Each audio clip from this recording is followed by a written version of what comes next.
Hey everybody, thank you very much for joining us today, where my buddy Mike and I are going to talk about game-changing DDoS protection with Corero and Juniper. So first, if I forget, because Mike and I talk so often, I know who he is, but I don't remember if I remember to introduce you last time. So the short version of Mike's bio is he used to work in our security operations center. So one of the analysts working there for a number of years and has since moved over. How long has it been that you've been on the SE side of things? So about 2.5 years now. Okay. Yeah. So I think the net of it, and that's just his Corero background. There's far more in his background. But I think one reason I like talking to you is you have practical knowledge, right? So you've seen it both from things are already deployed. You're dealing with a lot of crises with people who are under attack. So you get to see the real world there. Help. Yeah, exactly. But then now you see it also too from the front end with going in with helping fit their needs in the first place before it ever comes to that. So I think you have absolutely a good perspective there. So and I want to add a caveat before we jump in. So today we're particularly focused on how we integrate and work with and benefits of the way we work with Juniper, MX, and PTX routers. Just for everybody's understanding as they're listening to this, and we should probably do another session on this, Mike, is there's something very unique about how we do this with Juniper, but there's also, we do this with just about any other router vendor who supports FlowSpec. That's right. But today we're very much focused on Juniper itself. So exactly. With that, let's just jump right in. So at a high level, Mike, you just explain what this integration is and how we work together on DDoS protection. Yeah, absolutely. So as you mentioned, this is something we're talking about is edge mitigation. Okay, and what that means is stopping DDoS attacks on your edge routers. Okay, so wherever you take in, say, your transit connections, essentially your internet connections, it could be you could monitor and see if you get DDoS on your internet exchange connections and your private peering. But typically DDoS is going to come in on those transit interfaces. And that's where we're talking about monitoring and blocking DDoS, is right there where the transit comes into the network. We also call that the edge. And essentially being able to block DDoS attacks on your router right there. So like you mentioned, this is something that you can do with any router vendor. However, Juniper has created a few extra features in their router to give them kind of a step up from your typical edge mitigation, right? So most routers will use a industry standard FlowSpec blocking capability to be able to put blocks on a router. But what Juniper's done is they've added a few features, such as their firewall filters that can look into the payload, as well as they call it an ephemeral configuration database, meaning you can make changes to those firewall filters without having to do a full commit on the router. Because at a service provider, a commit could take, 5, 10, 15 minutes. Sometimes their configs get very large, right?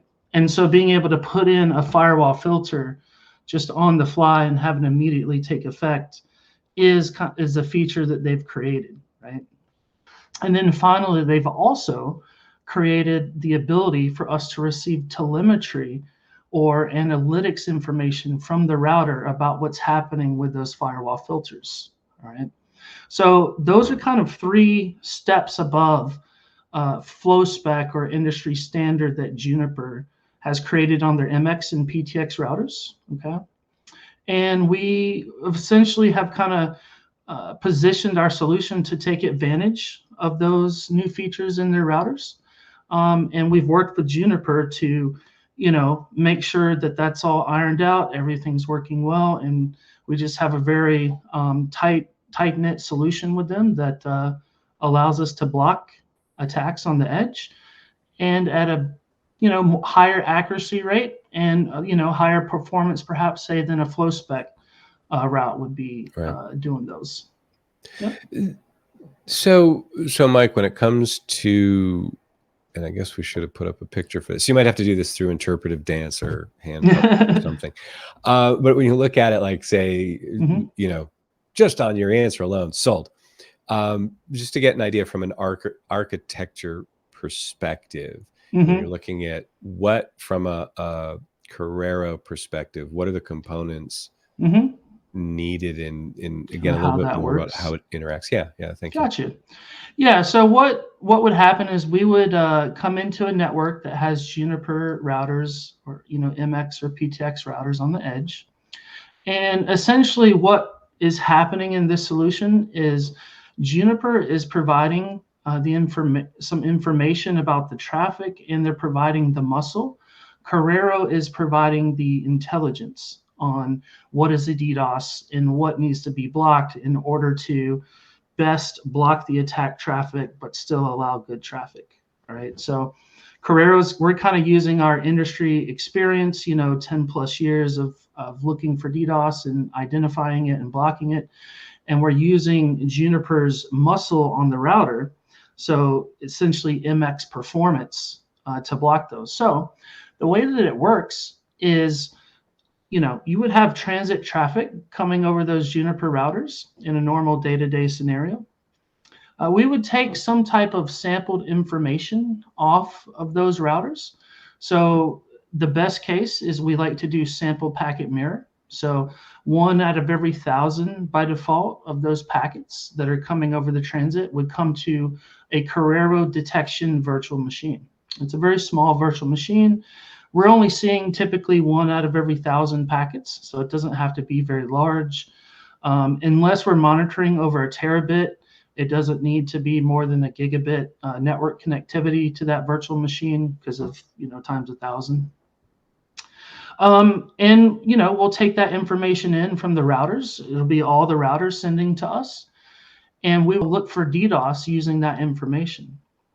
It sounds like 1 out of 1,000, is that enough or a lot? But it's actually pretty industry standard to do 1 of 1,000, and it's pretty easy to catch DDoS at that rate, right? Like, you might not catch a 5 megabit scan change, right, in the network, but when you start talking about hundreds of megs or gigabits of DDoS attack, you're certainly going to see it with that sample rate. So Juniper sends us the sample rate. We look for DDoS. And if we see a DDoS attack, we actually connect into the Juniper routers. And like I said, I talked about that ephemeral configuration database where we can just on the fly create a firewall filter rule. We'll put in a firewall filter into the MX on that transit port to block the DDoS attack, right? And it's all of this process typically, from the start of the attack, typically is about 5 seconds from detection, creating a rule, putting the rule into the routers.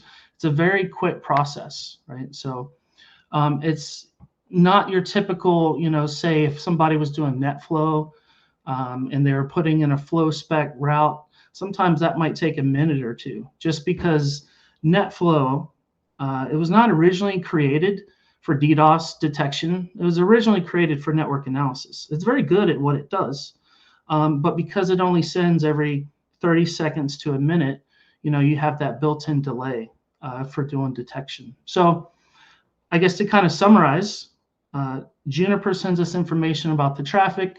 We look for DDoS, we find it.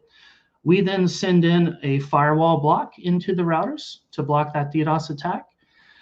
And then Juniper starts sending to our analytics virtual machine information about what's being blocked and how much by that filter, what's being allowed. So we have good, essentially we can do graphs about how much traffic is going over the router, how much is being blocked, how much is being allowed, what roles are blocking how much traffic, that type of information. And that telemetry is not something really that we have a good industry standard for yet at this point. If you are just doing a flow spec blocking on a router, a lot of times you're not going to get telemetry or information off of it. You just kind of put the flow spec block on the router and you just say, okay, well, it's blocking that. Not sure how much, not sure if it's over, but we'll take it off in say 20 minutes and see if the attack's still there. Right now, some other vendors have done some things like do a screen scraping off of a router, but what Juniper has done with their telemetry really is excellent in just simply receiving a feed of what's being blocked, what's being allowed, and then we can just graph that. So that's kind of the three main components: detection, blocking, and then the analytics of what's happening. Well, so you mentioned a few things in there that I have follow-up questions on. So sorry. Hopefully, I'm not going too quick for you. Yeah, no worries, man. So I've got a few things. I've got some notes I'm taking here too. Yeah.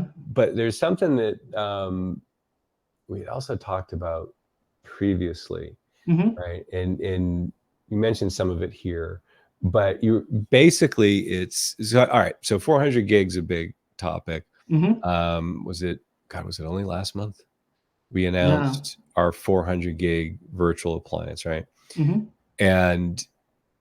But the thing is, we've already been doing that at the edge. And you talked about, you and I had talked about before about the ability to basically block at speeds that are equal to the transit capacity. So can you talk about that a little bit? Because I think that's important to think about and to understand. Absolutely. So that's one of the big advantages of using an edge blocking methodology, and specifically using this Juniper edge blocking methodology. Let's say a service provider, just using service providers as an example, let's say they have 500 gigabit, maybe there's a larger one, they have a terabit of transit capacity coming into their network. Okay. So call it 100 gigabit links, right? Traditionally, if we're talking about a DDoS scrubbing scenario where we're not blocking on the router, but we're detecting a DDoS and we're sending it to a dedicated DDoS scrubbing appliance, it's typically pretty expensive to have scrubbing capacity that is equal to your transit capacity size, right? So if you have a terabit of network transit capacity, it's pretty rare for a service provider to then have a terabit of scrubbing, right? Because scrubbing traditionally has been fairly expensive, more expensive, say, than just increasing your transit. So traditionally, it's been about 20 to 40% that a lot of companies will have of scrubbing capacity if they're doing the traditional DDoS detect and redirect. So for a terabit network, they might have 200 gig of scrubbing, 300 gig, somewhere in that range, right? So what that means is they're capable of receiving, say, a 900 gigabit attack. Maybe they got 100 gig of good traffic and they get a 900 gigabit attack, right? But they only have 300 gigabit of scrubbing capacity.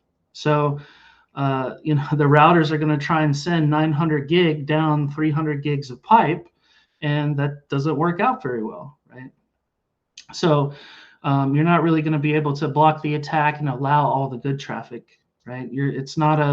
Essentially, you would probably have to either redirect that to cloud scrubbing, or you might just have to RTBH and kill that destination IP. With edge protection, the difference is you're blocking on the router, right? And the router, say a MX, router, is capable of blocking an attack with whatever connectivity you hook up to that router. So if you hook up 500 gig to that router, it's able to block 500 gig, right? If you hook up a terabit to that router, it can block a terabit. So let's say you have 5 routers across your network, all with 200 gig coming into them. If you get an attack, essentially the size of what's coming into your network, you can block it with edge filtering, whereas with scrubbing, usually your capacity is closer to 20%. So, and the reason is with edge, it's typically equally cost effective, if not more cost effective, to have full edge protection as with scrubbing to maybe have 20 to 40% of your transit capacity, meaning it costs about the same typically to block all on the edge versus having, say, 20% scrubbing capacity. And this really applies to larger networks, especially. I mean, the economies of scale really takes effect once we start talking about networks with hundreds upon hundreds of gigs, if not terabits of transit capacity. That is when they really want to start thinking about, instead of trying to buy all this, DDoS appliances and put them all over, the world, and it might just be a lot easier to detect and block DDoS on your Juniper routers, essentially. Does that kind of make sense with the edge capacity? It does, and I think that's important to understand. That you have far more capacity in a way, or functional capacity, if that makes a difference, Exactly. in what you can do at the edge, even when you're looking at, we're hearing a lot about moving to 400 gig, but that's and I think, and correct me if I'm wrong, because I always like to make sure I'm saying the right thing. Yeah. Okay. Right, but it's because often I think, we run into capacity issues, from a protection perspective. It's more about what's coming in that pipe than Right. it is about what we can handle. But as we're going to see increases in speed, I think having this edge capability Exactly. doesn't require anything Right. new. That's the beauty of it. Like, Right. let's say you had the Corero and Juniper integration set up, right? Yeah. And let's say you had a couple of 100 gig ports on the router, right? And you change those to a couple of 400 gig ports. Assuming the router is fully capable of processing all of that traffic, then you essentially you keep up with your capability, right? Like, you don't have to make any changes. You just go from being able to block 200 gig DDoS attacks to 800 gig DDoS attacks, just because that's what you have connected to the router, right? So Nice. that's the beauty of edge, is as you grow your edge and you put more ports on the router or larger ports on the router, I mean, you're still able to protect at those rates. So there's no big change that you have to make in hardware in order to keep up with your growing edge or your growing links, right? So it's like, go ahead, change your transit from 100 gig to 400 gig, you're all set. Got it. Now, something else that you had mentioned, I wanted to drill into a little bit more, and that is the capabilities that you were talking about with the MX and PTX routers, in terms of what they can control or block, or the control that you have, versus flow spec. And maybe I shouldn't say versus, because it sounds like, contrarian or whatever. Right. But Maybe I say maybe additional capabilities. contrast. Let's contrast. Yeah, But I gotcha. think it's very interesting, particularly the angle, and sorry, I don't mean to give it all away, but where It's flow okay. spec is a standard and how it's implemented versus what's capable on the Juniper routers. So just again, so if Yeah. people aren't sure, they understand the whys behind that. Absolutely. So like you said, FlowSpec is an industry standard, right? So any router vendor that implements FlowSpec, they're all going to do it in the same way, and it's going to all have the same capabilities, right? Because it's an industry standard. So with FlowSpec, you're limited to what the standard says you can match on, okay? So, and these are things in, say, a packet, right? So it might be something like source IP address, destination IP address, port information like source port, desk port, protocol, okay, TCP flags, packet size. So these are kind of all some things, and I think there's a couple of others, but essentially it's all what we call header information. It's all information in the packet related to getting the packet to where it needs to go. It does FlowSpec currently, and I think they're working on it hopefully one day, but FlowSpec currently doesn't have data as far as payload of the packet in it, right? So you can't match on, say, an HTTP, GET, or you can't match on an NTP monlist type packet, right? So you just have to say match on NTP, like a certain size of NTP, and you don't know what's in that packet, right, or the payload. You're just matching on the header info. That's what FlowSpec does. It's only header info. And it works very well. I'm not saying it's not a good solution. It works well in a lot of cases. But being able to look into the packet is something that Juniper firewall filters are able to do. All right. So they're able to look into that payload, and they're able to say, I don't want to just block source port 123 or NTP traffic coming to this destination. I specifically want to block NTP monlist responses that are coming into my network to this destination, right? So that's what I just described as a typical NTP attack, right? It's a monlist response. It uses reflection. There's NTP servers, network time protocol. Sorry, I'm one of those network guys. I assume everybody knows all the acronyms. So this is a network time protocol. There's servers all over the internet that will respond if you ask them for the time. And so there's an attack where you can send a little tiny request on, hey, what time, and give me this huge piece of information. And by the way, send it to the victim that I want to attack. So if you're doing a Juniper firewall filter, you can look for those specific responses. You're not just blocking source port 123 to a victim. So you're not just cutting off a service to the victim. You're able to say, I want to block monolith responses, but allow good NTP traffic. Right. So that's a capability that Juniper firewall filters have compared to, say, FlowSpec, and we take advantage of that. So when we detect, say, an NTP monolith attack, we put in a firewall filter to block specifically that. We're not just blocking all NTP to a destination under attack. So Great. That's kind of the difference. FlowSpec is good. Juniper firewall filters just have a little bit of an extra capability that we take advantage of in our integration with them. Got it. Okay, great. Thank you. Have a couple questions for you. And then, so number one, let me see what we have here. We kind of talked about this at the beginning, but it's probably worth revisiting. So for organizations that are considering Corero but don't have Juniper routers deployed today, do they need to invest in Juniper routers to have this kind of edge protection? So in order to be able to have edge protection, you can use any router vendor that you want, and Corero can work with any router vendor, right? So absolutely, Corero can fully implement industry standard FlowSpec with all vendors, including Juniper, Cisco, Nokia, Arista. We can send industry standard FlowSpec messages to any router. And so absolutely, Corero can do an edge solution with any vendor. What we're speaking about today is just some of the extra little benefits that Juniper has built into their platform, and Corero takes advantage of that. But Corero is not less than on any other router vendor than any other DDoS platform that uses the industry standard. We absolutely do that.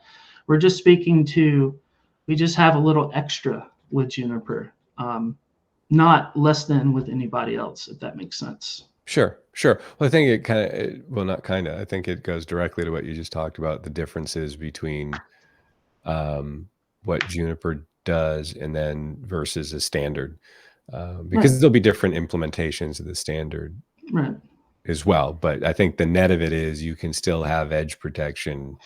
Oh, absolutely. No matter who the manufacturer is, as long as they support FlowSpec. So let's see. Some may have concerns around the complexity of configuring and managing DDoS protection at the router level. Can you speak to how Corero simplifies this and what the ongoing operational experience is like for your customers? Yeah, absolutely. So,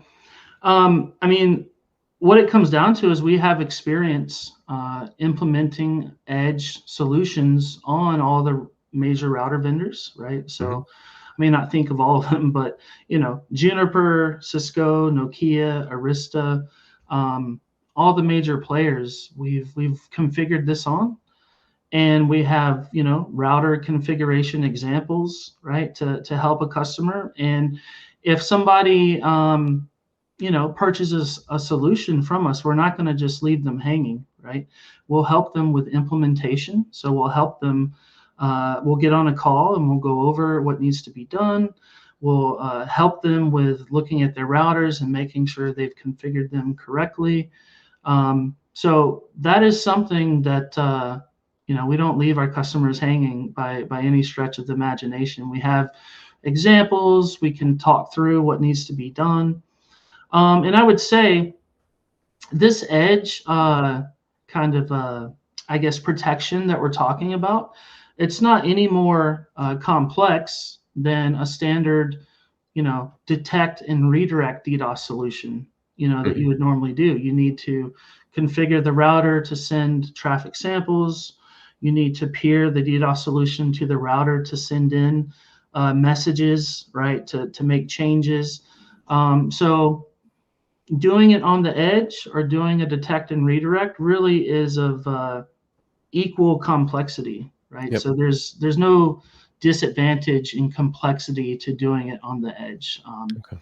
You know, the only thing I guess that's more simple that we're not talking about today is like a Corero appliance inline, right? Where you just put it in front of the router and you're done, right? Like that's, if you're really looking for simple and you don't have much router experience, that's kind of where we would tend to direct someone. But if you have router experience and you can use our examples and can receive our help, then it shouldn't be a problem setting this up. Well, and we do have managed services as well. So I think Absolutely.